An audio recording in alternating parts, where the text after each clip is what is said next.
ಬಾಲ್ಯದ ಆತ್ಮೀಯ ಗೆಳತಿ ಗಾಯತ್ರಿಯನ್ನ ವರ್ಷಗಳ ಬಳಿಕವೂ ಮರೆಯಲಾಗದೆ ಹುಡುಕುತ್ತಿರುವ ಪಾರ್ವತಿಯ ಭಾವನಾತ್ಮಕ ಪಯಣವೇ ಗೆಳತಿ ಗಾಯತ್ರಿ ಧಾರಾವಾಹಿ. ಇನ್ನು ಈ ಕಥೆಯು ಸನ್ ಉದಯ ವಾಹಿನಿಯಲ್ಲಿ ಪ್ರಸಾರವಾಗಲಿದ್ದು ಆಗಸ್ಟ್ 17 ಅಂದರೆ ನಾಳೆ ಸೋಮವಾರದಿಂದ ಸಂಜೆ 7 ಗಂಟೆಗೆ ಟೆಲಿಕಾಸ್ಟ್ ಆಗಲಿದೆ. ಹಾಯ್ ಹಲೋ ವೀಕ್ಷಕರೇ, ಸ್ಯಾಂಡಲ್ವುಡ್ ಪೋಸ್ಟ್ನ ಮತ್ತೊಂದು ಹೊಸ ವಿಡಿಯೋಗೆ ನಿಮ್ಮೆಲ್ಲರಿಗೂ ಸ್ವಾಗತ. ತಿಂಗಳ ನಂತರ ಮತ್ತೊಮ್ಮೆ ನಮ್ಮ ವಾಹಿನಿಯಲ್ಲಿ ವಿಡಿಯೋನ ನೋಡ್ತಿದ್ದೀರಾ. ಸುಮಾರು ತಿಂಗಳುಗಳು ಪ್ರತಿದಿನ ನಾನು TRP ವಿಡಿಯೋವನ್ನು ಹಾಕಿದ್ದನ್ನು ನೀವು ನೋಡ್ತಾ ಇದ್ರಿ. ಆದರೆ ಸದ್ಯಕ್ಕೆ TRP ವಿಡಿಯೋ ಯಾಕೆ ಹಾಕುತ್ತಿಲ್ಲ ಎನ್ನುವುದ ವಿಡಿಯೋವನ್ನು ನಾನು ಮಾಡಿದ್ದೇನೆ. ಸೊ ಮಿಸ್ ಮಾಡದೆ ಆ ವಿಡಿಯೋವನ್ನು ನೋಡಿ. ಇನ್ನು ನಾನು ಈ ವಿಡಿಯೋದಲ್ಲಿ ಸನ್ ಉದಯ ವಾಹಿನಿಯಲ್ಲಿ ಪ್ರಸಾರವಾಗಲಿರುವ ಹೊಸ ಧಾರಾವಾಹಿ ಗೆಳತಿ ಗಾಯತ್ರಿ ಬಗ್ಗೆ ಇಂಟ್ರೆಸ್ಟಿಂಗ್ ಮಾಹಿತಿಗಳನ್ನು ತಿಳಿಸ್ಕೊಡ್ತೇನೆ. ಇನ್ನು ಗೆಳತಿ ಗಾಯತ್ರಿಗಾಗಿ ನೀವು ಕೂಡ ಕಾತುರದಿಂದ ಕಾಯುತ್ತಿದ್ದರೆ ಈ ವಿಡಿಯೋವನ್ನು ಲೈಕ್ ಮಾಡಿ, ಮಿಸ್ ಮಾಡದೆ ಶೇರ್ ಮಾಡಿ. ಈ ರೀತಿಯ ಇಂಟ್ರೆಸ್ಟಿಂಗ್ ಮಾಹಿತಿಗಳು ಹಾಗೂ TRP ಸುದ್ದಿಗಳನ್ನು ತಿಳ್ಕೊಳ್ಳಲು ಮಿಸ್ ಮಾಡದೆ ನಮ್ಮ ಚಾನಲನ್ನು ಸಬ್ಸ್ಕ್ರೈಬ್ ಮಾಡಿ. ಸನ್ ಉದಯ ವಾಹಿನಿಯಲ್ಲಿ ಹೊಸ ಪರ್ವಕಾಲ ಶುರುವಾಗುತ್ತಿದೆ.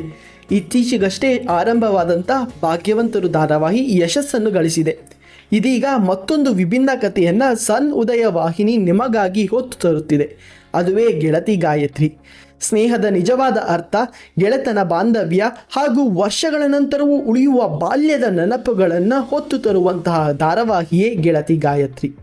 ಇನ್ನು ಈ ಧಾರಾವಾಹಿ ಇದೇ ತಿಂಗಳು ಅಂದರೆ ಆಗಸ್ಟ್ 17ರಿಂದ ಪ್ರಸಾರವಾಗಲಿದೆ. ಸಂಜೆ 7 ಗಂಟೆಗೆ ನಿಮ್ಮ ಸನ್ ಉದಯ ವಾಹಿನಿಯಲ್ಲಿ ಟೆಲಿಕಾಸ್ಟ್ ಕೂಡ ಆಗಲಿದೆ. ಪ್ರತಿದಿನ ಬದುಕುವಲ್ಲಿ ಹಲವು ಸಂಬಂಧಗಳು ಬಂದು ಹೋಗುತ್ತದೆ. ಆದರೆ ಬಾಲ್ಯದ ಬೆಸೆದ ಕೆಲವು ಸ್ನೇಹಗಳು ಮಾತ್ರ ಕೆಲ ಕಾಲವಾದರೂ ಮನಸ್ಸಿನಲ್ಲಿ ಶಾಶ್ವತವಾಗಿ ಉಳಿಯುತ್ತದೆ. ಅಂತಹ ಒಂದು ಅಪರೂಪದ ಸ್ನೇಹದ ಕಥೆಯೇ ಗೆಳತಿ ಗಾಯತ್ರಿ.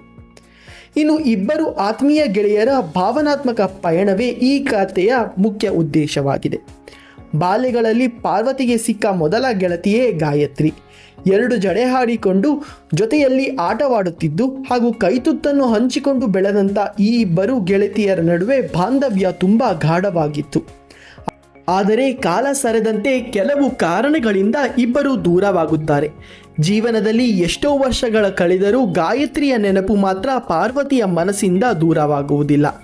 ಸದ್ಯ ಪಾರ್ವತಿ ಶ್ರೀಮಂತ ಕುಟುಂಬದಲ್ಲಿ ಸುಖ ಸಂಸಾರವನ್ನು ನಡೆಸುತ್ತಿರುತ್ತಾಳೆ.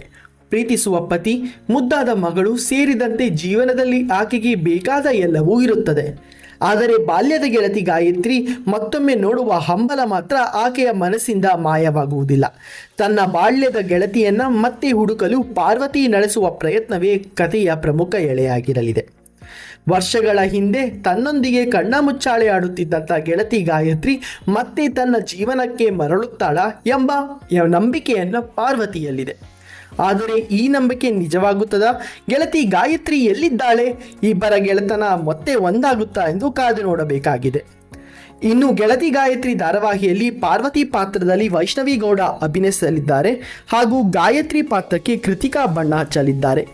ಇವರಿಬ್ಬರ ನಡುವಿನ ಸ್ನೇಹ, ಭಾವನಾತ್ಮಕ ಸಂಘರ್ಷ ಹಾಗೂ ಜೀವನದ ವಿವಿಧ ಹಂತಗಳಲ್ಲಿ ಪಯಣಿಸುವ ಧಾರಾವಾಹಿಯ ಪ್ರಮುಖ ಆಕರ್ಷಣೆಯಾಗಿರಲಿದೆ. ಬಹುಮುಖ ಪ್ರತಿಭೆ ನಾಗಾರ್ಜುನ್ ನಾಯಕನಾಗಿ ನಟಿಸಲಿದ್ದು, ಪದ್ಮಿನಿ ಹಾಗೂ ರಾಘು ಕೂಡ ಪ್ರಮುಖ ಪಾತ್ರದಲ್ಲಿ ಕಾಣಿಸಲಿದ್ದಾರೆ. ಹೆಸರಾಂತ ನಿರ್ಮಾಣ ಸಂಸ್ಥೆಯಾದಂಥ ಶ್ರೀ ಜಯಮಾತಾ ಕಂಬೈನ್ಸ್ ಬ್ಯಾನರ್ ಅಡಿಯಲ್ಲಿ ಗೆಳತಿ ಗಾಯತ್ರಿ ನಿರ್ಮಾಣವಾಗುತ್ತಿದ್ದು, ಯಶವಂತ್ ಪಾಂಡು ಧಾರಾವಾಹಿಯನ್ನು ಆಕ್ಷನ್ ಕಟ್ ಹೇಳಲಿದ್ದಾರೆ. ಇನ್ನು ಗೆಳತಿ ಗಾಯತ್ರಿ ಧಾರಾವಾಹಿಯು ನಾಳೆಯಿಂದ ಸನ್ ಉದಯ ವಾಹಿನಿಯಲ್ಲಿ ರಾತ್ರಿ 7 ಗಂಟೆಗೆ ಪ್ರಸಾರವಾಗಲಿದೆ. ವೀಕ್ಷಕರೇ, ಇದೇ ರೀತಿಯ ಇಂಟ್ರೆಸ್ಟಿಂಗ್ ಮಾಹಿತಿಗಳನ್ನು ತಿಳ್ಕೋಬೇಕು ಅಂದರೆ ಮಿಸ್ ಮಾಡದೆ ಸ್ಯಾಂಡಲ್ವುಡ್ ಪೋಸ್ಟನ್ನು ಸಬ್ಸ್ಕ್ರೈಬ್ ಮಾಡಿ.